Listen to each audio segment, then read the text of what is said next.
Hello friends, welcome to the another session of manufacturing engineering 1. Last lecture में हमने study किया था about the metal drawing process. अब आज के लेक्चर में हम स्टडी करने वाले अबाउट द एक्सट्रूजन प्रोसेस।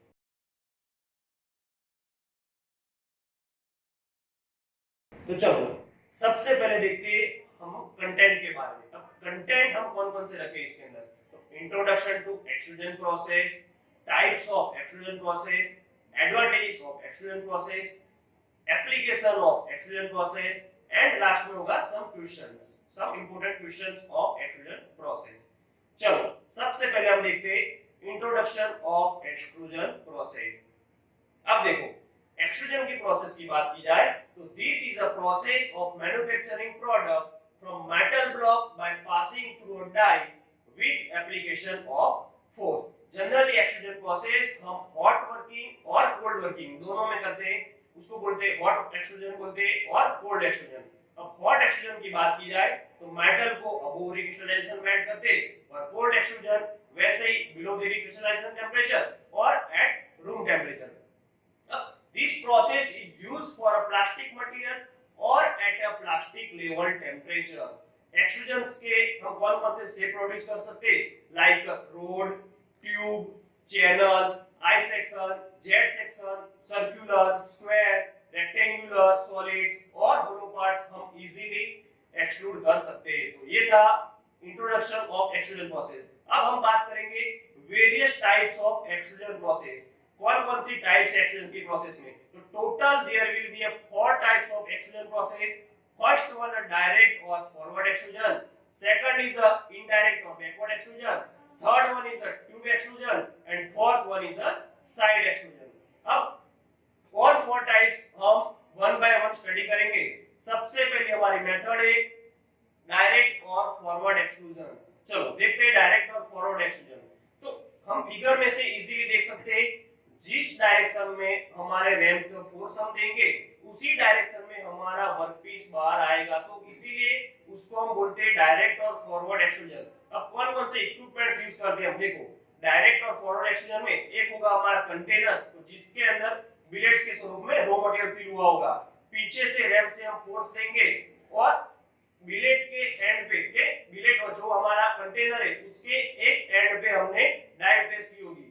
जैसे ही हम रैम से फोर्स देंगे वहां डाई की जितना शेप होगा जैसा उस तरीके से हमारा एक्सट्रूडेड प्रोडक्ट वहां से बाहर निकलेंगे। तो ये अपना सिंपल वर्किंग। अब at the end of extruding operation a small piece of metal called scrap, okay, जो कंटेनर के अंदर लास्ट में थोड़ा मेटल बच जाएगा उसको स्क्रैप बोलते हैं, ओके, और remain the container and can not be extruded, वो जो एक्स्ट्रा मटेरियल रहेगा वो एक्सट्रूड नहीं हो पाएगा। तो ये था हमारा डायरेक्ट और फॉरवर्ड एक्सट्रूजन। अब हम आगे स्टडी करेंगे इनडायरेक्ट और बैकवर्ड एक्सट्रूजन। अब इनडायरेक्ट और बैकवर्ड एक्सट्रूजन की बात की जाए तो इसके अंदर जिस डायरेक्शन में हम रैम का फोर्स देंगे उसकी रिवर्स डायरेक्शन में हमारा बिलेट पास होगा, मींस कि हमारा रॉ मटेरियल उसके रिवर्स डायरेक्शन में पास होगा, इसीलिए उसको बोलते हैं इनडायरेक्ट एक्सट्रूजन प्रोसेस। अब इनडायरेक्ट एक्सट्रूजन का फायदा, एडवांटेजेस क्या है, तो एडवांटेजेस की बात की जाए तो इनडायरेक्ट और बैकवर्ड एक्सट्रूजन में स्ट्रेस कम होता है। क्या होता है, स्ट्रेस और फ्रिक्शन फोर्स हमको कम देना पड़ता है, इसीलिए हम इनडायरेक्ट और बैकवर्ड एक्सट्रूजन प्रोसेस का यूज करते हैं। देखो देखते हैं, the direct extrusion is the simplest but it is limited by a fact that as the ram moves the billet moves, slides or shear at the interference between billet and container. This large friction force must be overcome by a very high ram forces. उसके अंदर RAM का force हमको ज्यादा देना पड़ता है, तो indirect और बैकवर्ड एक्सट्रूजन में हमको रैम का फोर्स कम देना पड़ता है, okay, which produce very high residual stress on the container. Means के डायरेक्ट एक्सट्रूजन में residual stress very high produce होते हैं, तो इनडायरेक्ट एक्सट्रूजन में उसके अंदर ये हम कम कर सकते हैं। इनडायरेक्ट एक्सट्रूजन की बात की जाए तो दूसरा एक इसके अंदर चेंजेस है कि हमारी रैम के साथ ही हमारी डाई फिक्स होती है। क्या होता है, रैम के साथ ही हमारी डाई कनेक्ट होती है, तो रैम के साथ डाई की भी मूवमेंट होगी। और डायरेक्ट एक्सट्रूजन में क्या होगा, हमारी डाई फिक्स है, ओके, और हम फिगर में इजीली देख सकते हैं कि the billet does not move relative to the container, instead the die moves. क्या होता है, डाई की मूवमेंट होती है as shown in figure, okay. तो ये था हमारा इनडायरेक्ट और बैकवर्ड एक्सट्रूजन प्रोसेस। अब हम आगे देखेंगे हमारा ट्यूब एक्सट्रूजन प्रोसेस। हमने आगे के लेक्चर में ट्यूब ड्राइंग ऑपरेशंस देखा था, आप सबको आई होप आप सभी को वो ख्याल होगा। तो ट्यूब एक्सट्रूजन प्रोसेस उसके जैसे ही, ट्यूब ड्राइंग प्रोसेस की जैसे ही ट्यूब ड्राइंग ऑपरेशन में हमने मेंडल का यूज किया था, तो ट्यूब एक्सट्रूजन प्रोसेस में भी हम मेंडल का ही यूज करने वाले थे। सिंपली हमको होलो वर्कपीस प्रोड्यूस करना हो, ट्यूब जैसा शेप बनाना हो, तब हम ट्यूब एक्सट्रूजन का यूज करते हैं। देखो फिगर में हम देख सकते हैं कि the process of tube extrusion, this is a one kind of forward extrusion. हमने फॉरवर्ड एक्सट्रूजन आगे देखा, उसके जैसा ही है। देखो हम देख सकते हैं फिगर में इजीली डाई फाइन लास्ट में रखी हुई है, सिंपल रैम की मूवमेंट होती है, जिस डायरेक्शन में रैम की मूवमेंट होती है उसी डायरेक्शन का हमारा रॉ मटेरियल्स वहां से पास होता है। Okay, under this process Mendel is pass. देखा हमने बोला, पहले ही बोला था कि मेंडल यूज होता है, कि मेंडल की वजह से क्या होता है, हमारी वहां की थिकनेस हम सेट कर पाते हैं, कि इंटरनल थिकनेस ट्यूब की कितनी रखनी होती है वो हम सेट कर पाते हैं।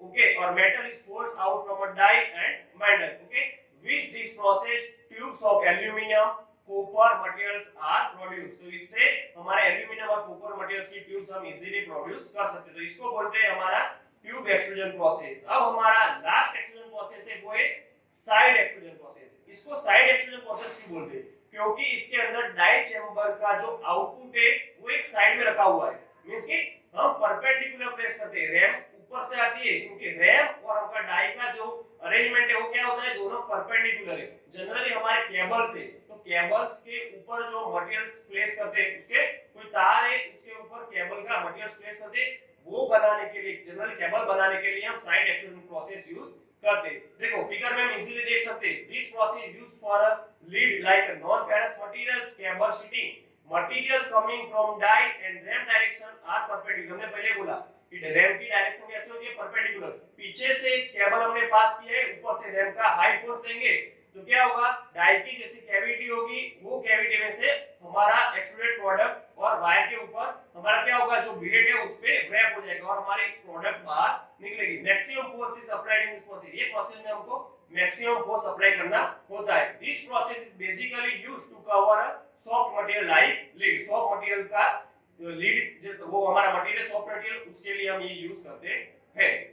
ओके, तो ये थी चार प्रोसेस ऑफ एक्सट्रूजन। अब हम देखेंगे एडवांटेजेस ऑफ एक्सट्रूजन प्रोसेस। देखो पहला एडवांटेज देखते हैं, better surface finish and close tolerance is achieved. Surface finish हमको अच्छी मिलती है और टॉलरेंस हमको क्लोज मिलता है। सेकंड है, this process is faster and higher production rate. Fast process है as compare to other manufacturing process and production rate इसका हाई है। मिनिमम टूलिंग कॉस्ट, टूलिंग की cost as compare to other process कम है। Okay, minimum production cost compare to other process, उसकी production cost भी other process के क्या है, कम है। Complex shapes can be easily produce, complex shapes हम इजीली प्रोड्यूस कर सकते हैं एक्सट्रूजन प्रोसेस में। ओके, और हमारा लास्ट एडवांटेज है uniform shape produce in mass production. Mass production में हमको यूनिफॉर्म शेप इजीली मिलता है as compare to other process. तो ये थे हमारे एडवांटेजेस ऑफ एक्सट्रूजन प्रोसेस। अब हम लास्ट बात करेंगे application of extrusion process. Extrusion process का यूज क्या है। ओके, तो extrusion is a widely used in production of tubes and hollow pipes. Okay, tubes और होलो पाइप्स हमको जिस जगह पे मैन्युफैक्चर करनी है उसके अंदर एक वाइडली यूज होता है। Aluminium extrusion used in structure work in many industries. बहुत सारी इंडस्ट्री के अंदर एल्यूमिनियम का जो एक्सट्रूजन और स्ट्रक्चर वर्क करना है उसके अंदर ही ज्यादा यूज होती है। Third application, this process is used to produce a frames, doors, windows, etc. in automobile industry. Automobile industries के अंदर हमको फ्रेम्स बनाने हो, डोर्स बनाना और विंडो बनाना, उसके अंदर भी हम एक्सट्रूजन प्रोसेस यूज करते हैं। और लास्ट हमारा है extrusion is widely used to produce a plastic object. Generally extrusion process plastic के ऑब्जेक्ट्स बनाना हो, होम अप्लायंसेस बनाना हो प्लास्टिक के, तो उसके अंदर ज्यादातर यूज होती है। ओके, तो ये था about the extrusion process. I hope you all understand about the extrusion process. हम एंड में देखेंगे some of the important questions of extrusion process. अगर आपको ये डिटेल में स्टडी करना हो तो पूरा वीडियो आप देखना, और इसकी अगर आपको एग्जाम देनी हो तो हम आपको लिंक भी प्रोवाइड करेंगे। ओके, तो वो लिंक में जाके आप इसके क्वेश्चन आंसर्स दे सकते हो। Okay friends, thank you.